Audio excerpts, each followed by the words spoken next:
Hello everyone, take out your geography book, open page number 24। यहाँ पे हम chapter 4 पढ़ रहे थे एयर। हमने हवा के बारे में पढ़ा। एयर में जो हमारी अर्थ है वो चारों तरफ से एक ब्लैंकेट ऑफ एयर से पूरा कवर्ड है और जिसको क्या बोलते हैं, एटमॉस्फेयर बोलते हैं। हमारे एटमॉस्फेयर में बहुत सारी गैसेस होती है जैसे कि oxygen, nitrogen, carbon dioxide, argon, helium. ये सब गैसेस हमारी एटमॉस्फेयर में होती है। और भी गैसेस होती हैं जो ह्यूमन बींग्स और एनिमल्स के लिए बहुत ज़्यादा इंपॉर्टेंट है। वो गैस होती है ऑक्सीजन। ऑक्सीजन इनहेल करते हैं और कार्बन डाइऑक्साइड एक्सहेल करते हैं। वैसे ही प्लांट्स है, प्लांट्स के लिए कार्बन डाइऑक्साइड बहुत ज़्यादा इंपॉर्टेंट होती है। वो कार्बन डाइऑक्साइड इनहेल करती है और ऑक्सीजन को एक्सहेल करती है। उसके बाद हमने स्ट्रक्चर ऑफ द एटमॉस्फेयर पढ़ा। स्ट्रक्चर में हमने उसके 5 लेयर्स पढ़े। कौन कौन से? ट्रोपोस्फियर, स्ट्रेटोस्फियर,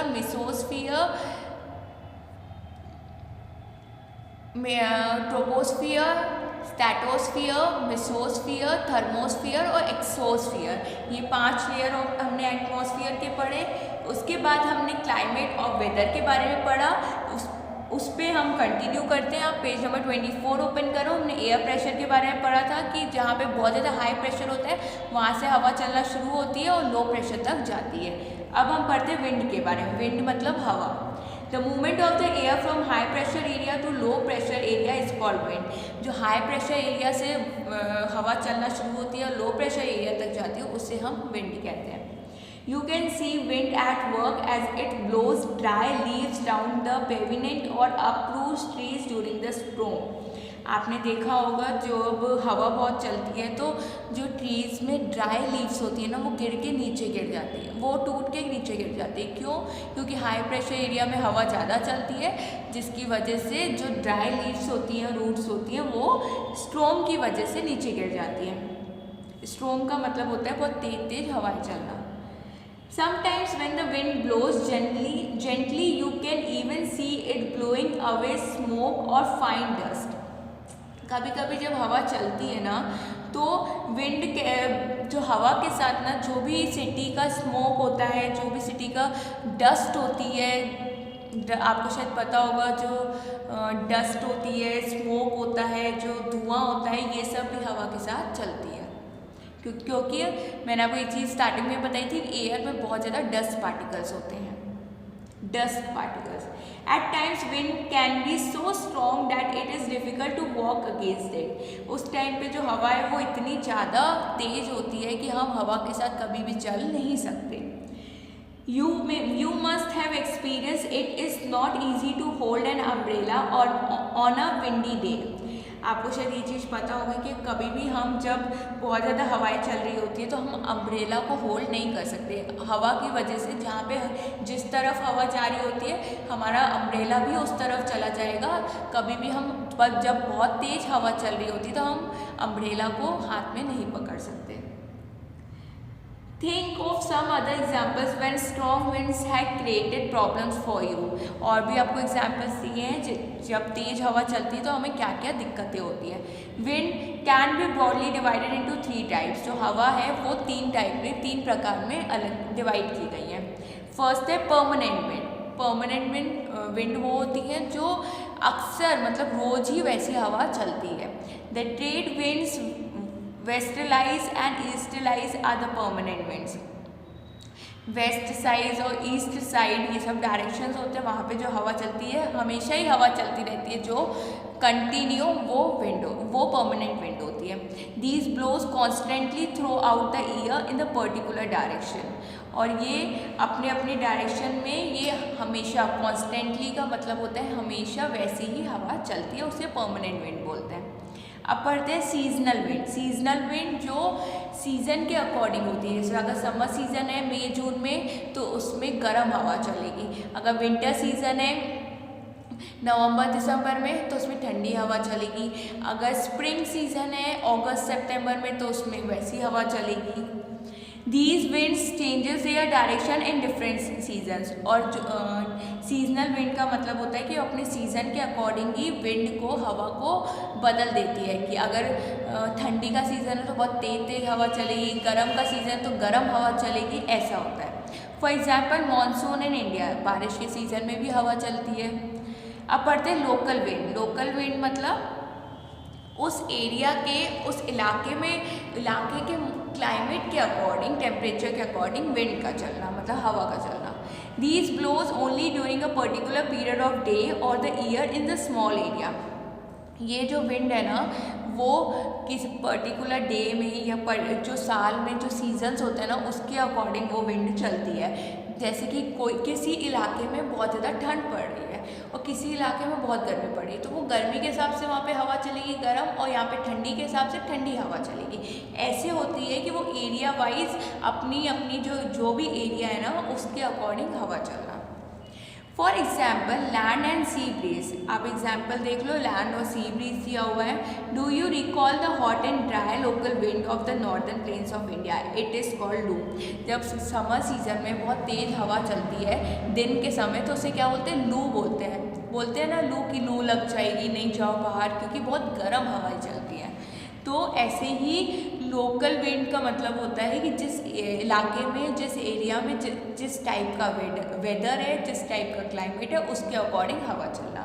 सीजनल विंड का मतलब होता है मौसम के अकॉर्डिंग हवा चलना। और परमानेंट विंड का मतलब होता है कि कॉन्स्टेंटली हर रोज़ वैसे ही धीरे धीरे हवा चलना। ओके, अब पढ़ते हैं हम साइक्लोन द नेचर्स फरी। साइक्लोन के बारे में पढ़ते हैं। आपको पता होगा साइक्लोन क्या होता है? Cyclone Odisha located on the eastern sea coast of the India is prone to cyclone that originate in the Bay of Bengal। Odisha जो कि ईस्टर्न साइड है, मतलब ईस्ट साइड है इंडिया की, तो वहाँ पे साइक्लोन आया था जो कि कहाँ से आया था? बे ऑफ बंगाल से। जैसे कि अगर आप इंडिया का ऐसे मैप देखोगे, इंडिया का मैप ऐसे बना होता है, इंडिया का मैप ऐसे बना होता है। इंडिया के मैप के इस साइड ये एरिया जो होता है ये बे ऑफ बंगाल है, और बे ऑफ बंगाल के इस साइड अंदर की तरफ इंडिया के ओडिशा है। तो बे ऑफ बंगाल से ओडिशा की तरफ क्या आया था? साइक्लोन आया था। On 17 to 18 October 1999 cyclone hit 5 district of the state. 17 से 18 अक्टूबर को 1999 में साइक्लोन 5 डिस्ट्रिक्ट में आया था, मतलब 5 ऐसे स्टेट में साइक्लोन आया था। Another super cyclone occur on the 29 अक्टूबर 1999। इससे बड़ा साइक्लोन कब आया था? 29 अक्टूबर को 1999। That devastated large portion of the state. उसकी वजह से बहुत ज़्यादा एरिया में, बहुत ज़्यादा इलाकों में बहुत ज़्यादा नुकसान हुआ था। द डैमेजेस कॉज व मेनली ड्यू टू 3 फैक्टर्स। जो डैमेजेस होते हैं ना, जो डैमेजेस का मतलब होता है नुकसान, वो 3 फैक्टर्स की वजह से होते हैं। विंड वेलोसिटी, रेन और टाइडल सर्विंग। जो साइक्लोन होता है ना, साइक्लोन कई प्रकार के होते हैं। कभी कभी बहुत तेज़ बारिश होती है जिसकी वजह से बाढ़ भी आ जाती है। कभी कभी ऐसा होता है कि मौसम की वजह से अगर आपकी ज़मीन बहुत ज़्यादा हीट हो जाती है तो अर्थक्वेक आ जाता है। तो ये सब की वजह से कब होता है? जैसे कि 3 फैक्टर्स जो होते हैं, वो विंड वेलोसिटी होती है, जैसे बहुत तेज़ हवा चलने लगी, इतनी तेज़ चलने लगी कि आपको पूरा सामान पूरा नष्ट हो गया, पेड़ गिरने लगे, गाड़ियाँ टकराने लगी, दीवार गिरने लगी, ये होता है विंड वेलोसिटी। रेन मतलब बहुत बारिश होना, बहुत ज़्यादा, जिसकी वजह से पानी बहुत बढ़ गया और बहुत लोगों को नुकसान हो रहा है, उनके घर खराब हो गया, उनका जो बिजनेस है, ऑक्यूपेशन है, वो पूरा खराब हो गया, फसल पूरी खराब हो गई। टिडल सर्दी। टिडल सर्दी का मतलब ये होता है कि बहुत ज़्यादा सूखा पड़ जाना। तो जैसे ज़मीन बहुत ज़्यादा सूखी पड़ गई तब भी लोगों को बहुत ज़्यादा नुकसान होता है, क्योंकि सूखी पड़ने से ज़मीन में बहुत क्रैक आने लगते हैं, जिसकी वजह से अर्थक्वेक होता है। तो ये सब होता है कि जिससे साइक्लोन होता है, जिससे लोगों को बहुत ज़्यादा नुकसान होता है। तो ये 3 फैक्टर्स हैं जिससे बहुत ज़्यादा डैमेजेस होते हैं: विंड वेलोसिटी, रेन और tidal surge. The wind of up to 260 kilometre, जो हवा है ना वो 260 किलोमीटर की रफ्तार से चलती है जब साइक्लोन होता है। Per hour lasted for over 36 hours. वो 260 किलोमीटर की रफ्तार से जो हवा चलती है ना, वो 36 घंटे चलती है कंटिन्यू, जिसकी वजह से नुकसान होता है। These high velocity wind uprooted trees and damaged the Kacha houses, rooftops of several industries, sheds and other houses were also blown away. ये इतनी तेज़ हवा चलती है ना कि इस हवा की वजह से जो कच्चा हाउसेस होते हैं ना, जो बिल्कुल कच्चे तरीके से बने होते हैं, तो वो उस हवा की वजह से टूट जाते हैं, पेड़ गिर जाते हैं। जो रूफ टॉप होती है वो पूरी शेड पूरा हवा की वजह से उड़ जाता है, पूरा ख़राब हो जाता है। जो हाउसेस हैं वो डैमेज हो जाते हैं। Power supply and telecom lines snapped completely. जो आपने देखा होगा ना सड़कों में, जब आप ऊपर की तरफ देखोगे रोड पे खड़े होके, तो बहुत सारी तारें लगी रहती हैं, तो इतनी तेज़ हवा चलेगी तो तारें भी टूट के पूरी डैमेज हो जाती हैं। Heavy rain occurred under the influence of the cyclone for 3 days continuously.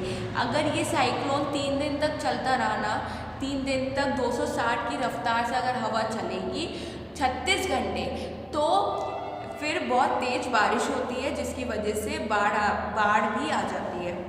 These rains led to the flooding in the major river of Odisha. Odisha की जो रिवर है ना, उसमें इतना ओवरफ्लो हो जाता है बारिश की वजह से, जिसकी वजह से फ्लड आ जाता है, मतलब बाढ़ आ जाती है। The cyclonic wind caused tidal waves that sweep 20 kilometer inland and brought massive destructions of the coastal areas. Cyclone wind की वजह से बहुत ज़्यादा कोस्टल एरियाज में बहुत ज़्यादा डैमेज होता है, नुकसान होता है। The 7 to 10 meter high tidal wave intrude suddenly and cause massive damage to the standing paddy crops. Crops को भी बहुत ज़्यादा नुकसान होता है, फसल पूरी तरह से ख़राब हो जाती है। Now turn the page, open page number 26. The cyclone originated as a depression in the Gulf of Thailand.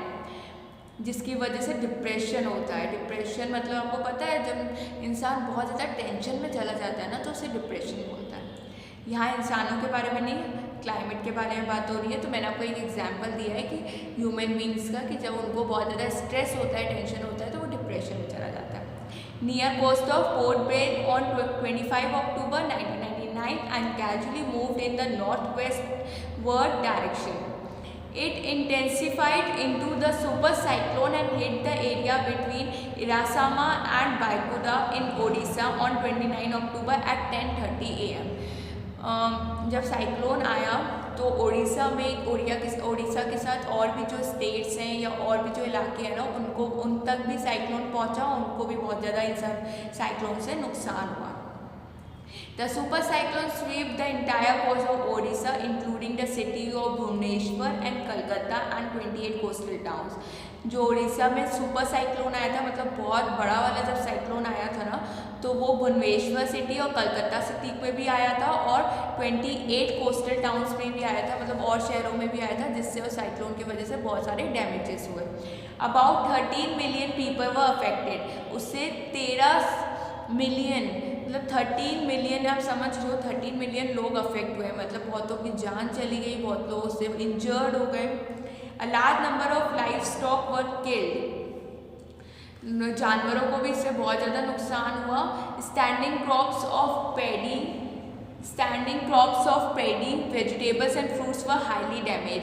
फसल पूरी तरह से खराब हो गई। Due to the salination cause by tidal surge, large tracts of agriculture land had turn infertile. फसल पूरी तरीके से खराब हो गई, जो भी मिट्टी थी वो पूरी तरह से नष्ट हो गई थी। Large tracts of sal, teak and bamboo plantation have disappeared. The mangrove forest between Pradeep and Konark vanished. कुल मिला के जो साइक्लोन था वो पूरी तरह से चीज़ों को नष्ट करके गया, जिसकी वजह से जो हमारी इकोनॉमी है वो भी डाउन हो गई थी और बहुत ज़्यादा लोगों को और स्टेट को, कंट्री को बहुत ज़्यादा नुकसान हुआ। तो ये था ओडिशा में जब साइक्लोन आया था, बहुत भारी मात्रा में, जब 25 अक्टूबर 1999 को साइक्लोन आया था, तो उससे बहुत सारे डैमेजेस हुए। Okay, thank you.